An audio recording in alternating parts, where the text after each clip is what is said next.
You wanted the best? You've got the best podcast. The hottest podcast in the world.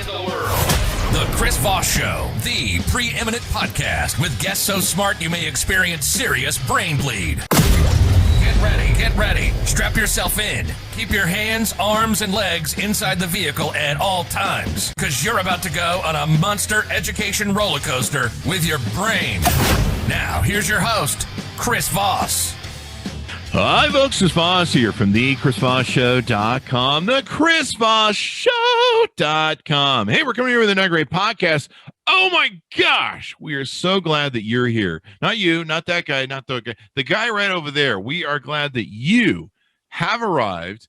And everyone else that's here in the room, of course, always, we will welcome you. We embrace you. We accept you in the Chris Voss Show audience. That's a beautiful thing. And if you want even more acceptance, if you want to feel even more special, go to youtube.com/Chris Voss. Hit the bell notification. There will give you this feeling that will wash over you of acceptance, of love, of being part of something much bigger than yourself.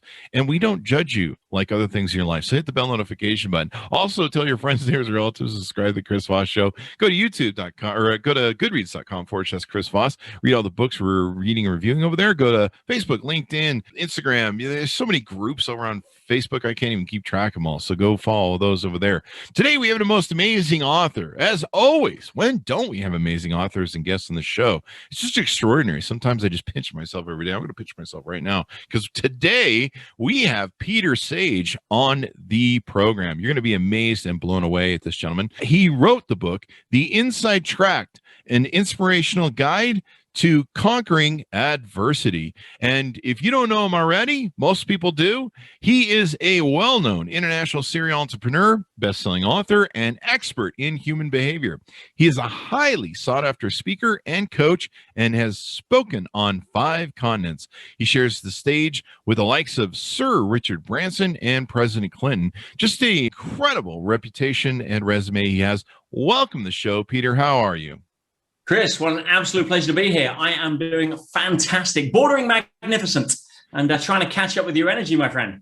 Dude, I'm hearing your energy from when you showed up this morning on the show. I was like, waiter, I'll have the coffee he's having.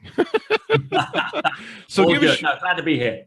So give us your plug, sir. Tell people where they can find you on the interwebs and find out more about you.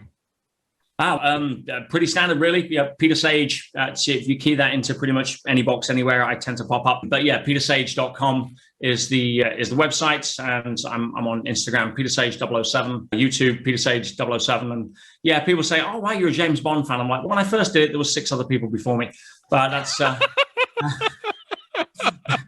that's my excuse. Well, there you go. So, are you a James Bond fan? We have to clarify that, or was there 6 before you? Or is it just fun? Yes, splendid. Yeah. Can you do the Bond? James Bond. James Bond. So you're more of a Connery Bond? Is that where you're at? No, it's just that I can't do any of the other accents. Yeah, Connery does have that very succinct sort of thing. And I never was a big Roger Moore fan, but I do like the new Bond. At least I think he's, they still got to put the movie out. But he's been my favorite Bond, which is sad. Sorry, Sean Connery. We just lost this whole Sean Connery audience. We're going to talk about who you are and what you do. But to tell us what motivated you to write this book, and then we'll get into some of the aspects of it here in a bit. Wow. Okay. I'll say off the bat, it was never, ever meant to be a book. This was, as you say, the headline is The Ultimate Guide to Conquering Adversity. And there's a lot of people going through adversity right now. And I didn't write the book for them, although the book is perfectly written for anyone going through adversity, especially in today's climates. And I know that's a lot of people right now, whether that's emotional, psychological, financial. And it really was a private diary and tradecraft account. Now, I've spent 30 plus years in 2 fields. One is entrepreneurship. I dropped out of school at 16. I couldn't spell MBA. And I essentially started my first business at 17. I've had 26, 27 international companies since then.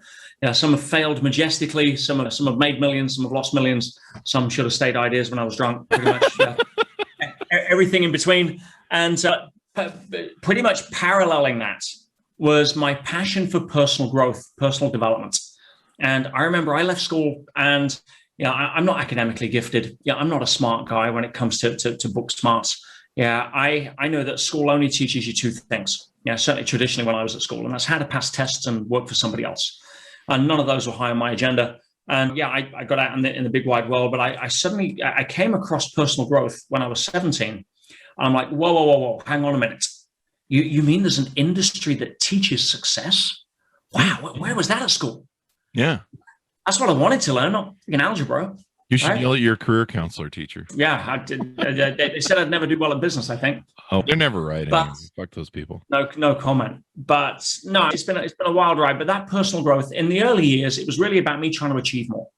You know, when I make my first million, then I'll have made it. And yeah, I made my first million in my early 20s. And guess what? Yeah, I still felt as if I was empty because, I know why. It's because I need 2 million in case I lose the first.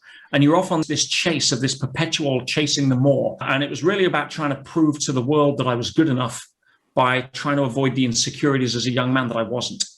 And that was really the impetus. Personal growth in the early days gave me the ability to go achieve stuff, really so I could find out that achieving stuff and getting to the top of Success Mountain really was a recipe for wanting to jump off because what I thought was there wasn't. And that was a massive distinction for me in my mid-20s when I realized there is a huge difference, Chris, between a life-chasing success and a life-chasing fulfillment. And the two are very different. And anyway, I started to pivot. And it really honed me into one aspect of personal growth that very few people tend to focus on because they're too busy chasing that white rabbit around the track, wondering why they can't catch it. And that was human behavior. I'm like, why do so many people with so much money feel miserable, commit suicide, or on antidepressants, can't get their relationships together, when we thought that was the way that we were going to get everything we wanted? So I got fascinated with people. What makes us get up in the morning, excited or not excited? What makes us relate to each other? Because no one teaches that in freaking high school or college. Yep. And so that became my game. And I'm a great believer that we are in a growth-centric environment. Life is a growth-centric experience, not a comfort-centric experience. And when you wake up to that reality, life tends to shift. Yeah. And I spent many years teaching around the world. I worked with Tony Robbins for 15 years as one of his experienced trainers. Oh, wow. Psychotherapeutic intervention. I've been running seminars and events for many years, and I've been very blessed to help millions of people around the world. And I'm a great believer that, the strongest trees don't grow in the best soil. They grow in the strongest winds. And if we're to become the best versions of who we are, we should really expect life to test us because we only grow through challenge. We know that looking at the physical body. So I had what I call a graduation event 4 years ago. I've been living in Dubai. I had a great life. I was on the Palm. I drove my McLaren. I was doing multi-millions of dollars in business. And one of the companies that I did some business with, which was a multi-billion-dollar household name, I bought a load of kit from them. I sold it at a small margin. 7 years later, I'm living at my home in England. They knock on the door with $100 million law firm suing me for $17 million. Damn. I'm like, what? Like, we didn't say you could resell the goods you bought. I'm like, you didn't give me a contract saying I couldn't. And they were upset because some of the people that bought the goods were licensed distributors from them and shouldn't have bought the goods. That wasn't my deal. They were buying it cheaper from me than them. And they were trying to bully me into giving them some $100,000 in an early settlement so that they dropped it all. I'm like, this is BS. Shakedown lawsuit. Anybody listening here that's had experience in litigation, especially entrepreneurs, will understand that when it comes to court, it's got nothing to do with who's right or wrong. Nobody walks in with the agenda to lose. It's got everything to do with having a chess piece on the board and use litigation as a tool. But I thought they were bluffing. And because I wasn't playing ball, they issued a contempt of court application saying to the judge that I'd breached a freezing order. And I looked it up. I haven't done anything wrong. And I looked and it was clever. It was very, very well put together how they distorted context. But I thought it would be left out of court in 4 minutes. I thought it was just more pressure to get me to settle. So at that time, this is 4 years ago, I'm running decent business in coaching now and training, teaching a lot of the lessons I've learned. I've got 50 staff. We're doing 6 figures a month in revenue. And I'm like, hey, gang, I've just got to pop into court next week and get rid of this BS. I never came back. Oh, wow. They sold it to the judge. He gave me 6 months in prison as a civil prisoner. Never been arrested, never been accused, never been convicted, still don't have a criminal record. Now they can do that in England? Because here in America, you can only do that in a criminal court. No. For contempt? Maybe contempt. Yeah, the largest contempt court sentence in American history was given to my friend Kevin Trudeau. Oh, wow. He got 10 years for contempt as a civil prisoner got released a few weeks ago. Anyway, I'm like, whoa, I'd spent 50 grand that month on Facebook ads to sell 50 grand worth of tickets to my 3-day business school. And now 50 grand worth of people want their money back. It was an absolute crap show. And and because of where I was, the nearest prison to me was statistically the most violent prison in the UK. Wow. And I was there for 6 months. Now, walking down the steps, and this is, I'm giving the backstory here to not just the book, but also what I want to share with some people here, because again, we're all having a tough time. Everyone's got a story. And we need to understand that if you're using your story to try to get some level of sympathy, validation, or even significance, people get secondary gain from their problems, which is why they choose not to outgrow them. Mm-hmm. Now, I don't have a significant bank balance. I don't have a significant house. I don't have a significant education, but I have a significant problem. They use secondary gain a lot in their story, but I'm here to tell everybody, if you haven't figured it out yet, 80% of people don't care about your problems, and the other 20% are glad you have them. Right? So you can't play that game. Very true. And when the judge sent me down, I was about to get married. It was unbelievable, totally out of left field. Mm-hmm. And I'm like, okay, I've got a choice. For a start, resisting or complaining at anything that has already happened is futile. Mm-hmm. Fool's game. So many people waste energy resisting two things. One, what's already happened, stupid, unless you've got a time machine I don't know about. And second is what they can't control. Mm-hmm. If you're resisting or putting energy into resenting, telling stories about, having cancerous self-talk, if only, and what if, and all of that stuff, you go bang your head against the wall for 20 minutes, come back, tell me if it's made any difference. Mm-hmm. But I knew I had a choice at that moment. And I refused to see myself as a prisoner. I saw myself as a secret agent of change. Mm. I thought, wow. There goes the 007. Marvelous. But I thought, if I am lucky enough to be asked by whatever label you want to call it, the universe, infinite intelligence, God, I don't care what your label is. And to be able to send into a place where most of the people that could probably benefit from the kind of work that people and myself or stuff you're putting out, Chris, do, but they never get to see it because they're in somewhere like jail. Yeah. Wow, what an opportunity. And I went in there committed to making a difference. And anyway, long story short, I ended up getting a lot of the prisoners off drugs. I was stopping suicides. I redesigned the system to reduce violence between the wings. I won a national award while I was in there that's now on stuff that's now being used in prisons all over the world, including 30,000 last week prisoners in the US got the one of the mental adjustment stories that I put together for prisoners to help them. And it turned out to be an incredible adventure. But when I went in, there was that much uncertainty. And this is, if you've seen Prison Break, we're pretty on the same page. Blood on the floor was a daily occurrence. Wow. Attempted murders were weekly. 3 deaths in 1 week was the worst week I was there. Wow. And this is a proper propaganda. It's not a holiday camp. Yeah. And I wrote to my senior students. At the time, I was getting $50,000 a year from my high-level students to teach them the kind of stuff that you see Tony Robbins do on stage with people on interventions and how to navigate their life and that kind of stuff. I was getting top of my game. Now I've got an opportunity. I call it to go and demonstrate that a theory doesn't cover the price of admission to the higher levels of greatness. I like that. That should be on a shirt. And it was every 2 weeks I wrote to them, and it was part journal. It was part how-to manual, years of tradecraft, decades of the best that I had to do to survive in an environment that I'd never expected to be in. And part you couldn't make it up, but it was real. And when I came out after 6 months, they said they'd learned more from those 11 letters than following me around the world for the last 2 years on stage. And I had to make it available to the public. And I'm like, guys, you were paying me a lot of money to learn this stuff, but they said it could help a lot of people. I said, that's my hot button. We published it. It went bestseller in 2 hours, Amazon #1 in 4 hours. We sold to 42 countries on the first day. We outsold 3 suppliers on the first day. And I'm very humbled to say, if you check any Amazon review, Goodreads, Kindle, Audible, whatever, it's pretty much changed the life of every single person that's read the book. And I'm very humbled by that. I really am. But I go into detail. If you've got a problem in your life right now, I give you the tools, not the positive psychology. Nobody cares. It's easy to kick back with a margarita on deck when the sun's out and the waters are still. But when the storm clouds come and the waves start getting up and all of a sudden, things start, hitting the fan, who shows up? How do you show up? What tools do you have to be able to rely on? And I lost everything. I came out of prison just over 3 years ago, $333,000 in debt, no business. They hit me with all the legal costs. No credit rating. I had a multi-decade 999 credit rating, first black Amex holder in the UK. Right, gone, never coming back. It all went to hell. Mm-hmm. And I came out thinking, wow, now I've never dug myself out of a hole that deep. This has got to be exciting. That's a good perspective to keep on that. And I'm very happy to say that 2020 was the best year I've ever had, not just in the coaching business, but in any business in 27 years. 2021 has already beat 2020. That's awesome, dude.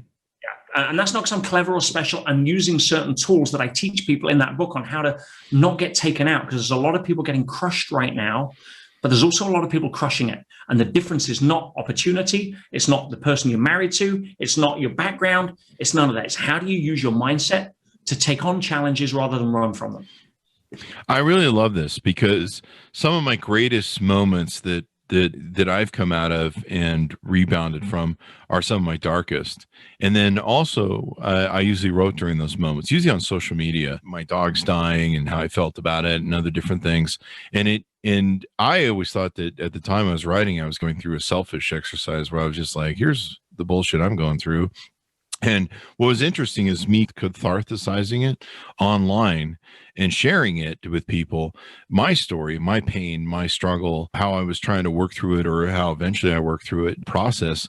I would have people write to me, and they still do whenever I share something like this. And they go, holy crap, I didn't realize that I had some unresolved issues. I didn't realize that I needed help like this.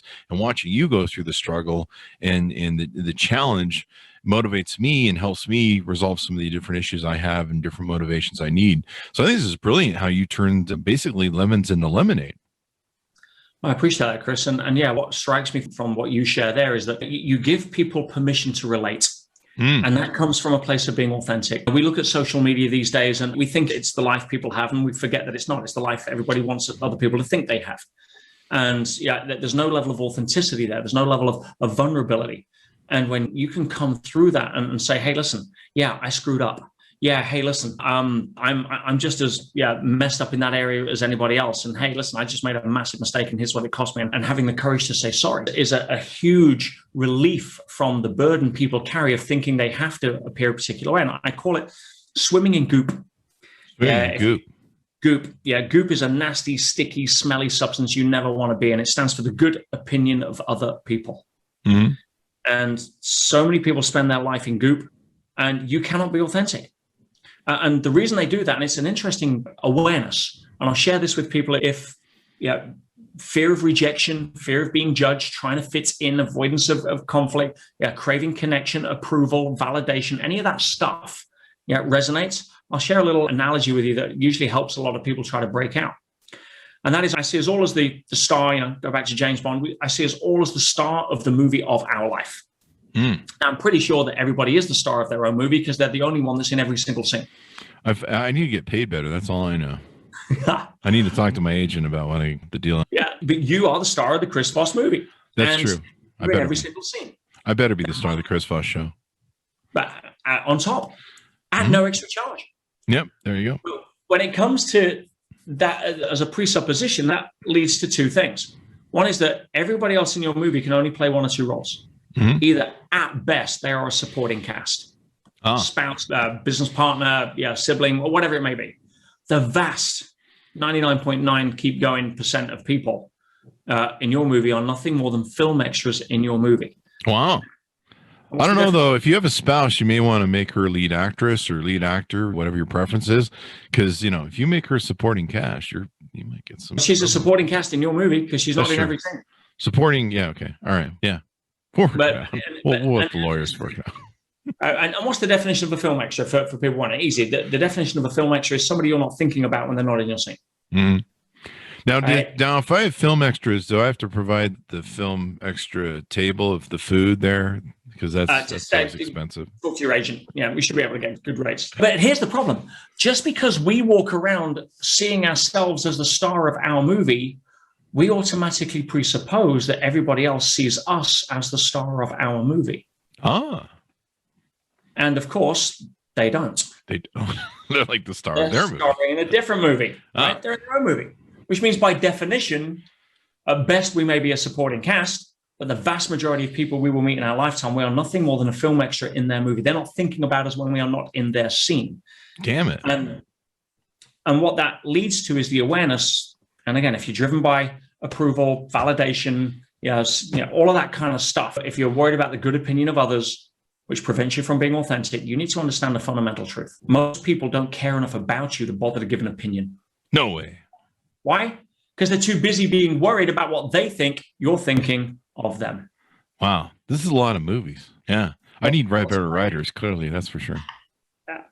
You know, hire Martin Scorsese. There it is. It's like we're all walking around in our own bubble of self-importance, thinking that everybody else is seeing us as the bubble in our bubble. Well, they're not. They're walking around their own bubble of self-importance, wondering what we're thinking of them. And when you get to that realization, you realize it's nothing but a ghost. Oh, I can't go down to the supermarket without putting on my makeup. Oh, no, I can't go out to collect on the mailbox in my dressing gown and slippers. What will people think? If you've got any of that kind of self-talk, you're stuck in goop.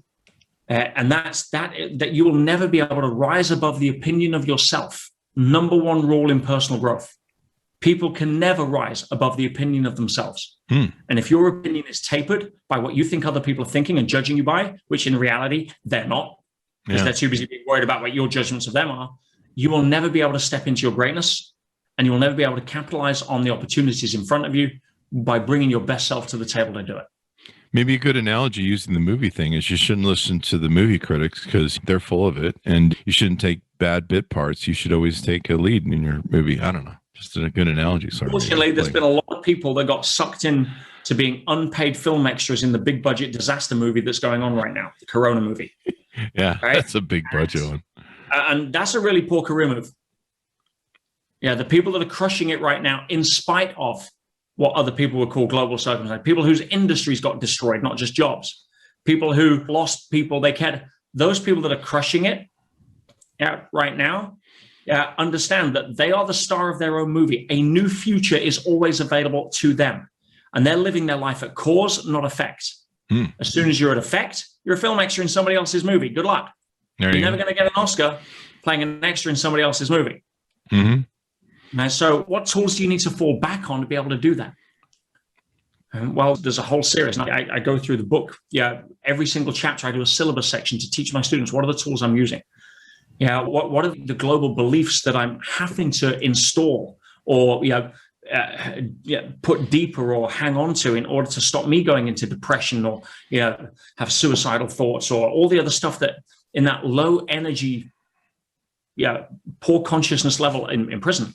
It's a tough environment. I'd never been in anything like that before, and I know that's that's part of my previous privilege. But I'm so glad I was able to go and experience that and help people in it get out. Yeah, that's a hell of an experience. It's a hell of a bottom to recover from. The thing that's interesting about your journey is there's a lot of people out there that they've got this blue sky effect and they're like, hey, just think positive and everything will be good. And you're like, has anything bad ever happened to you, like really in life? No, I got a hangnail once. And you're like, come on, man. But the beautiful part about what you did is you went through it, man. You went through a lot of bottom that no one else goes through, and it proved you could rise up, man. It really tested everything you've been teaching, tested your knowledge, tested your, what do they call it? Validity of proof or validation of proof. And now you can look away from it, inspire people, motivate them, say to people, hey, you don't have to go through the bottom that I went through, and you can still take control of your life and be successful. I appreciate that. And again, one of the things I want to share with the listeners here is that this isn't about me. Please don't make it about me. That's if you start disrelating that way, you'll invalidate your own power. Okay. One has to understand that the river of life always bends. We never know what's around the corner. And we live in this linear construct. And there are no straight lines in nature. If you see a straight line, it's man-made. Right, so the river of life is going to bend, and we like canals. We like to plan a straight line to our goal. Well, that never works. It's if you learn to trust the wisdom of the currents, because there's so many times where, as you said, you've gone through a dark night of the soul, and 6 months later you were like, "Wow, thank God that happened. Otherwise, I wouldn't be doing this now." Yeah. And if we know that happens all of the time, why wait 6 months to celebrate? And if you start to, instead of resisting the current. So what do most people do? They're going down the river, they're heading in the direction of the goal, they're all happy, they're heading north, and all of a sudden the river bends east. And what do? My goal was north. So they take a shovel out of the boat and start digging a channel through the bank. right? A lot of wasted energy. If you learn to sail with the bends, it will always bring you back around faster. And unfortunately, most people spend their energy resisting the current rather than spending their energy positioning themselves better in the current. And if you do that, it's powerful. That's a really good lesson. And so what other aspects of the book are there in there that people can really learn from, or if they reach out to you on social media or your website and get to know you better? Oh, thank you. Well, there's so much in it. Chapter 1, I give you what my core beliefs are going in, so that, and how I'm installing those. Second chapter, I talk about the anthem of stress, which is drama, and how to avoid it. And certainly what I call OPD, other people's drama. We're all tired of that one. The third chapter, I'm very raw. I talk about the times I cried. I talk about the times that I doubted myself, the time that I didn't know if I'd ever teach again or what have you. And all of the interventions that I'm doing. For example, there's one where there's 3 guys on the wing. And there's a Muslim, a Christian, and an atheist about having an argument. No one's going to win that game. And you can feel the tension rising. Now, everyone's armed. Everyone's got a shank. Everyone's got, the guy that was killed just before I was there was stabbed with a plastic toothbrush that had been sharpened to a mic. Did he die from that? That's a hell of a way to die. Yeah. Death by toothbrush. Next time my girlfriend tells me to put my toothpaste brush away, I will. Yeah. Check under the pillow for the ice pick. I think that's. But no, I'm serious. I'm being a little, sort of facetious to try to alleviate the seriousness of it in a way, because you had to. But I've got to get myself invited into that conversation. I've got to maintain the illusion of significance for those that are on the power trip. I've got to recontextualize the foundation so that they all become friends and then walk away as if I wasn't. How do you do that? Chapter 7, I've got 10 minutes to stop somebody killing themselves. They're about to commit suicide. Jesus. Now, you can change anybody's state in the moment, but what happens when they go back to their cell and think the same depressing thoughts that caused them in the first place, and I'm no longer there to help? How do you permanently shift somebody from doing that? I break it all down. Again, this was my advanced students. So I'm going through a lot of tradecraft, a lot of understanding some deep insights, the patterns that we run in as human beings. For example, as a business coach, I would get approached by people say, I want to learn time management. Now, you go to most business coaches and ask that, they'll go teach you some time management technique. Absolute waste of time. Why? A, you can't manage time. You can't manage time as much as you can manage the current of a river while standing in it. You can only manage your relationship to time. Mm-hmm. Don't try to manage time. As soon as you do that, you're trying to commoditize it. Like you can go and buy 4 hours from Walmart. No. You manage your focus. That's a way better priority to have than managing your time. But what's the pattern that's driving it? And if I'm working with a CEO, you usually find it's one of several things. Here's a common one, that they are micromanagers. Now, what is a micromanager? It's a fear of letting go of the need for control. Why? So they have to do everything. One of the underlying patterns behind that most of the time is that people tie their self-worth to their net worth. If your self-worth and net worth are combined, you are always going to feel fear when your monetary situation is threatened because it's tied to your self-worth. And therefore, if the staff aren't doing a good job in your mind, and no one's going to do as better a job as you, otherwise they'd have their own business. Exactly. Then you're trying to control everything.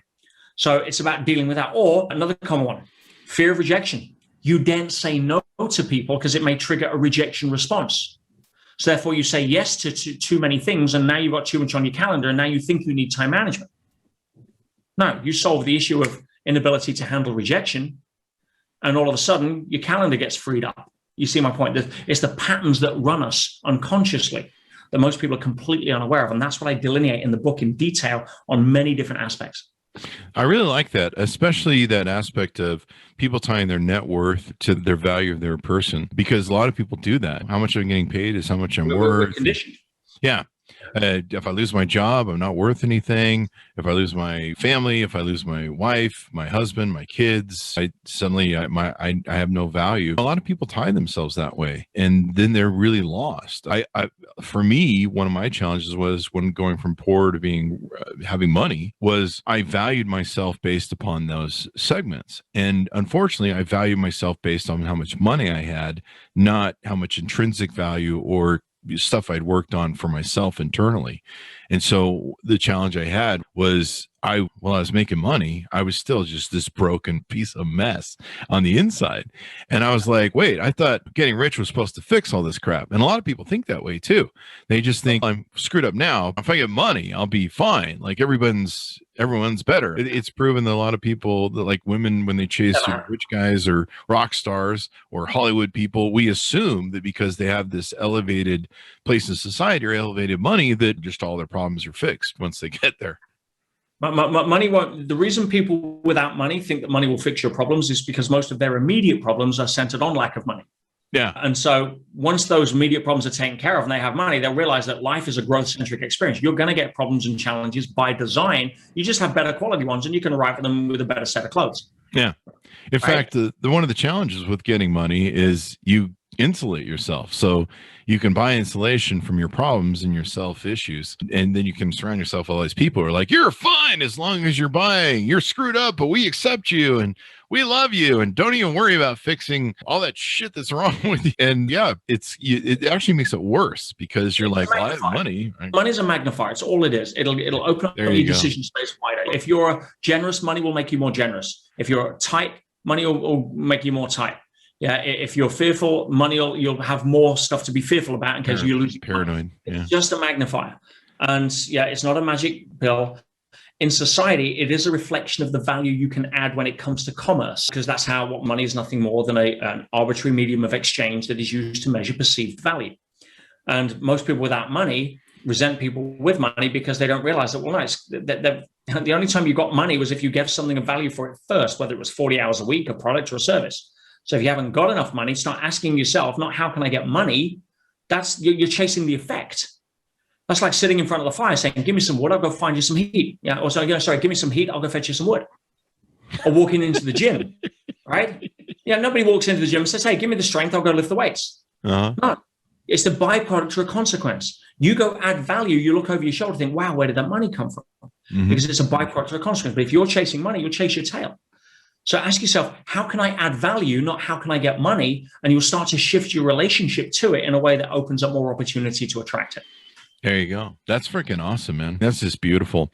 So as we round out our interview with you, anything more you want to touch on or expand on from the book to encourage people to go get it or to reach out to you? I actually, when I was coming on, Chris, I really wanted to do something special for your readers. I don't take people's time lightly. One of my old mentors used to say, talk is cheap and time is valuable. So if they've given us or they've been gracious enough to give us their time for the last half hour, 40 minutes, whatever it is, then I really want to be able to give something back to them. Because again, I've made way more in business than I'll ever do selling books. That's not what I'm doing this for. I'm doing it to try to help, especially in today's society. So I want to get this in the hands of as many people as possible. And so I'm giving it away. I'm going to give a copy away to every single listener, viewer, or member of your tribe. And if you go to Barnes & Noble now, you can spend, or Amazon, you can spend $24.95. And I've got a special link where if you can go, and if you don't mind, I'll give it out. It's petersage.com/Voss, VOS. And if you go to petersage.com/Voss, you'll be able to get the book. Just give me a little bit to cover the shipping and the handling. It's like under $10, and I'll send you a physical copy to your home within 2 to 3 days. If you live in North America, it's normally 2 days. And you can start on this, and you can go look at the reviews. Don't buy it off Amazon; it's too dear, right? Yeah, or Barnes & Noble. But look at the reviews if you want to see how this has impacted people's lives. And all I'm going to ask in return is you read it. It doesn't become data for later, like most people do. Mm-hmm. But more importantly, if it helps you, give it to somebody. Read it, use it, pass it to somebody else who thinks having a tough time. There's so many things in here. Again, if I can show you how to stop a suicide in 7 minutes, I can promise you I know how to deal with your 12-year-old daughter that comes home upset from school because something happened. Mm-hmm. There's the best of what I've learned in 30 years, tested in real world environment in here that I want to give to people without anything in return, so that we can help get this planet back on track. Because what will get us through this global situation right now is not more platitudes, not more positive thinking, but a tool set that allows you to become the best version of yourself, so we can become leaders and examples to others and the invitation to follow. There you go. Thank you very much, Peter. That is incredibly darn generous, man. And sharing your message and sharing the book and stuff. My readers are going to eat this up. In fact, we're going to take this part, cut it, and move it to the front too. So there'll be a bookends on it. Everybody that first tunes in will get that before their next text message or Facebook post comes in. I appreciate it. Definitely give us your plug so people can find you on the interwebs. Yeah, petersage.com is always a great place to go. You've got my website there. I've got a free 5-day challenge that I run as well for people that want to learn how to upgrade their peer group. I think you become who you hang with, and that's something we've forgotten a lot because there's a lot of negativity out there right now, and a lot of people feel that if they're positive, people don't get them. And I'm sure you heard Dan when he was on the show way back, one of my mentors for 25 years now, Dan Pena. And show me your friends, I'll show you your future. That's very true. To quote Dan. And so I give a free little chance, like a few minute videos a day for 5 days, showing people how do you surround yourself with people who you can either aspire to be or going in the same direction. Now, you hang around with 10 recreational drug users, I've got news for you. You're going to become the 11th, right? You hang around with 10 motivated, high conscious people that are looking at life through the lens of how we can, not why we can't. You're going to become the 11th, or they're going to kick you out of the gang. Right? That's a big skill set, and I put that on my website to help people with as well. I just want to try and give as many tools as I can for people that are looking to seek them. I can't help everyone, and nor should I. But if you've got the want to, I can bring the how to, and that's usually a pretty good partnership. There you go. There you go. Thank you very much for sharing all this stuff with us. We appreciate you taking some time, Peter, and it's been really insightful and wonderful to spend time with you. I'm glad I got to know you better. Thank you very much, sir. Pleasure's mine. And Chris, keep putting out what you're doing. You're changing a lot of lives yourself, my friend, and it's been a real pleasure to connect. I'm sure we'll run it back sometime. There you go, with the help of your people like yourself. He is the author of the book, The Inside Track, an inspirational guide to conquering adversity. And guess what? He just made us a great offer on the Chris Voss Show. You can go to petersage.com/Voss. And I think I got that, didn't I, Peter? Correct. There you go. And you can get a free copy of the book. Just pay for the shipping and all that good stuff. Take and see all the stuff we have on youtube.com/Chris Voss. Hit that bell notification button. Go to goodreads.com/Chris Voss. All the Instagram groups, the Facebook groups, LinkedIn groups, Twitter, all that sort of good stuff. Follow us all over there. I think we're on TikTok too. So thanks so much for tuning in. Be good to each other. Stay safe. And we'll see you guys next time.